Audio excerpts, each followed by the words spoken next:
ఒక వ్యక్తి మనకు తెలిసి మంచివాడా చెడ్డవాడా తెలుసుకోవాలి అన్నప్పుడు మనం ఏం చేయాలంటే దానికి సొల్యూషన్ ప్రత్యేకంగా ఆ మనిషి గురించి కాన్సన్ట్రేట్ చేయద్దు.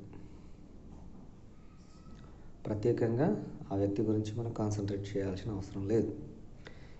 ఏమనంటే వాని శత్రువులు ఎవరున్నారు, వాని మిత్రులు ఎవరున్నారు. మిత్రులు మంచిగానే చెప్తారు, శత్రువులు చెడుగా చెప్తారు. సరే, ఇవి రెండు బేర్ చేసుకున్నప్పుడు థర్డ్ పార్టీ, వీళ్ళెవ్వరికి సంబంధం లేని వ్యక్తి, ఎవరిని లైట్ తీసుకునే వ్యక్తి, న్యూట్రల్గా ఉంటారు చూసినరా, అలాంటి వ్యక్తులు ఇద్దరు ముగ్గురిని సర్వే చేసినప్పుడు వాళ్ళు చెప్పేస్తారు బరాబర్. ఈ రెండింటికి ఏదో మ్యాచ్ అవుతుంది. మ్యాచ్ అయినప్పుడు అప్పుడు ఈ వ్యక్తి మన విషయంలో మంచి చెడు అంటే అదేదో సపరేట్ పుట్టుకరాలేదు. మన విషయంలో ఈ వ్యక్తి మంచిగా ఉన్నాడా లేడా, మనకు ఫేవర్గా ఉన్నాడా లేడా. మనకు ఫేవర్ అంటే అది మంచి, అవతలోనికి ఫేవర్ చేస్తాడంటే అది చెడు. అంతే. మరి ఇప్పుడు మంచి చెడులు అంటే డిఫైన్ చేసేదంత రోజులేం కాదు.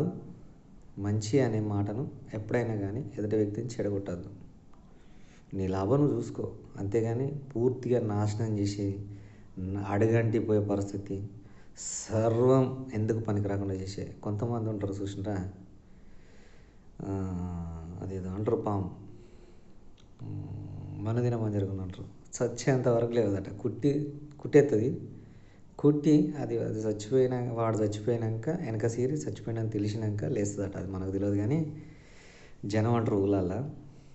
ఆ స్టైల్ ఉండద్దు. ఎప్పుడు కానీ ఎదుటి వ్యక్తిని చెడగొట్టద్దు, పడగొట్టద్దు. ఏమొస్తుంది దాని ద్వారా? రేపటికల్లా అది నీకే జరుగుద్ది. తట్టుకుంటావా? తట్టుకోలేవు కదా. కాబట్టి ఏ వ్యక్తి అయినా కూడా ఎదుటి వ్యక్తి మంచిగా ఉండాలి, మనం మంచిగా ఉండాలి. అదే మంచి పద్ధతి. మంచి అంటే వీలైనంత, నీ వల్ల అయినంత చేయి, నా వల్ల అయినంత చేస్తాను, కానీ మొత్తానికే అతర్పతలని పోయే పరిస్థితి ఎట్టి పరిస్థితుల్లో తీసుకురావద్దండి. అది మంచిది, దేవుని నామంలో అది మంచిది.